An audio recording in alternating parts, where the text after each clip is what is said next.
Hello, and welcome to another live episode of the Homeowners Show. Here live with the net at Pedro's in Conroe. We got a special guest with us tonight. Excited to get into this with you guys.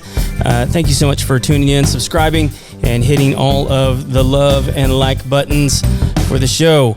Cameron, how you doing, my friend? Oh, pull that right up to your mouth there, bud. I'm doing great, thank you. Oh, look at that. You got a radio voice. You didn't even know it. I brought that special tonight. Yeah. So real quick before we get into it, I want to thank you to our sponsor, Lone Star Appliance Repair. If you need an appliance repaired, give them a call at 936-647-2364. Incredible company. Happy to have them on as a sponsor. Cameron, real quick, we actually just started using you in our business. Correct. Let everybody know what you do.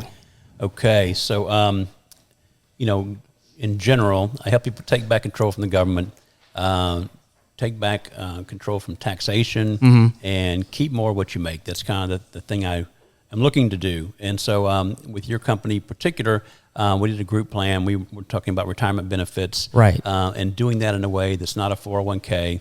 In a 401k, you have a lot of restrictions and rules. What you do for one, you have to do for all. In my program that we offer to you, we're able to do an executive carve-out plan that allows us to pick and choose who we want to include in the plan and at what level we want to match those individuals. Yeah. And so you can't do that in a 401k because, again, what you do for one, you have to do for all. Right. Our program, again, has that unique ability to flex and do what you want to do. In your case, we offered it to all of your employees, but it might be a situation where they want to offer it to their exec team, or maybe just the owner wants to have benefits himself but doesn't want to have that necessarily yet. For all of his employees, you might want to add them later. Yeah. And we can come back and do that. And there's no time of year we have to do that. It can be done anytime. Right. Which is great because if there's an employee that I have that I don't like, I can exclude them openly, right? Open shame. That's right. You're not doing so great, bud. Step it up. Yes, maybe you'll get into the plan. Exactly right. Well, and I think a lot of people think of a 401k. It was never designed to be a retirement vehicle, right? I mean, it's better than nothing, but like you're saying that there's a way for individuals and companies to provide a better way to retirement. That's correct. Yeah. So the owner, the inventor of the 401k came out recently and said it was a good plan at the time. We were in a high tax bracket at the time, but they were thinking that when they retired, they'd be in a lower tax bracket, and that was probably true at that time. But right now, we're in a low tax environment compared to where we've been historically. And so we'll likely be seeing much higher taxes in the future. And so if you have a tax-deferred vehicle, you're deferring tax off until later, then you're going to pay tax. And that tax could be drastically higher. If we look at the way the debt with our country is going, we have $33 trillion of reported debt. Right. But if you look at usdebtclocks.org, there's another number called unfunded liabilities. That's $170 trillion. Add that to the $33 trillion, you're over $200 trillion of debt. Yeah. Experts are saying that taxes could double in the next 15 years. Yeah. I mean, like 200 trillion sounds like unreconcilable. It's scary what that is.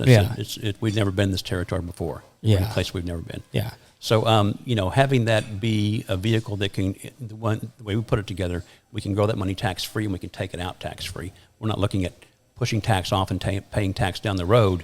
It's going to be growing tax-free, coming out tax-free for those folks who are in the plan. Yeah. And one of the other cool things that I know that you mentioned to us when we were getting it all set up is that the people, once those plans are funded to a certain level, they can actually borrow against them. That's correct. That can happen very quickly too. In a lot of cases in the second year. Yeah. And like to me it was like, okay, like it's cool that you can borrow against them, but you were telling me like those accounts continue to mature like as if that money was still there. That's correct. So that's so cool. A very unique vehicle.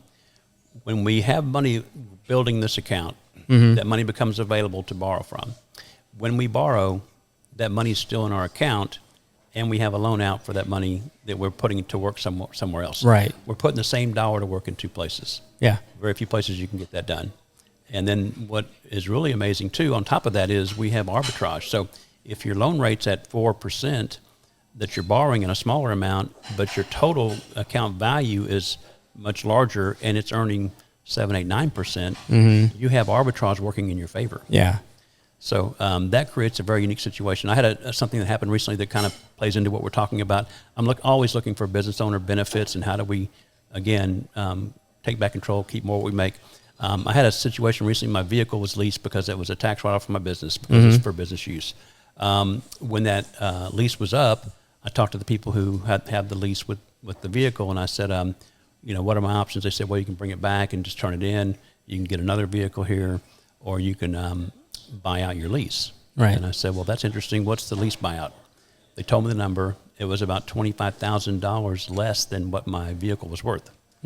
So I borrowed from my plan, and I paid that vehicle off. And now the money I was paying on the lease monthly, I pay back into my account. There you go. So I'm making money while I'm using that money in that fashion. There you go.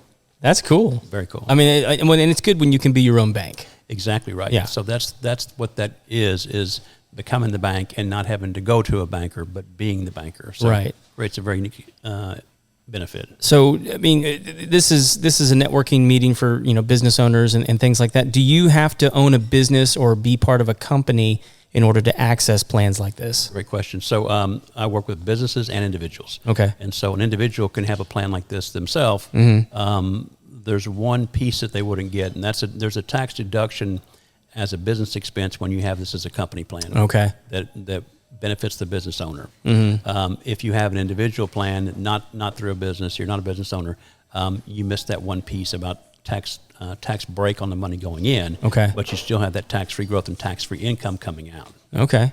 Well, and the borrowing ability and being your own bank. Could you also do it through like a trust, maybe, if you're an individual? You could do that for sure. You can have a trust involved and have the trust own the program. So there's a lot of ways to put that together. Would they get the benefit like a business would if they did it through a trust, or is that different?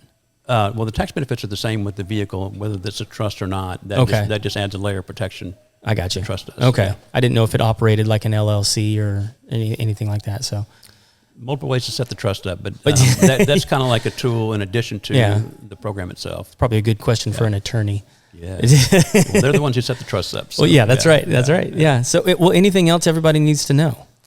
Well, I think that there's a lot of things that we can do with the tax code, and I think that I'm not anti-government or anything anti-tax. We should pay tax that we owe. But we can also take a look at the tax code and see what can we take advantage of that's there for us. Right. The tax code is there for people to use, and it's thick. Right. So we need to find those places in the tax code that allow us to take a tax advantage or a tax benefit and then put more in our pocket, right, less going out to the government. Well, I mean, someone explained to me that not the entire tax code, but I mean, like a good way to look at taxes is it's the government telling you how they want you to spend your money. Correct. Or where they want you to put your money, because they will give you incentives to put it where they think they want it to go. That's right. Now, it's your job to work through that and figure out whether or not that's beneficial to you or helpful to you. But like they're going to tell you through, rebates and credits and all sorts of tax breaks, like how they think and how they want people to be investing their money at that time. Yeah, you said it correctly. It's an incentivization, incentivizing people to do something. And when we take advantage and we understand those codes, there's a lot we can do. Yeah, because most people look at it like a penalty. Right. A lot of people look to their CPAs for that, and CPAs are great at keeping you in line and keeping you in, within the codes, what the codes say. Right. But they're not usually looking for all the strategies, and they're not usually tax planners. They're tax managers. They do your tax forms for you and keep you in compliance, but they're not really there. Most of them aren't that savvy with the actual ways that we can save taxes and the codes that we can use for those things. Yeah. Well, if you've maybe made somebody more curious about what it is that you do and they're interested in finding out more about it, how do they get a hold of you? Well, my website is arsretirement.com. They can go there and take a look. I'm revamping the website right now, so that'll be new very soon. It's in the works. Oh, cool. Putting some videos, a lot of things on there that we didn't have before. My cell phone number, direct number is 281-250-2517. Okay. And they can also email me at arsretirement.com. Cameron at arsretirement.com. Fantastic, man. Yeah. Thank you so much for sitting down. Yes. Thankful to everybody for listening in here live and out there on Facebook and the YouTubes. Join us next time, and we'll have another great episode. Cameron, thank you so much for sitting down, bud. Thank you, Craig. Appreciate it. Y'all have a good night.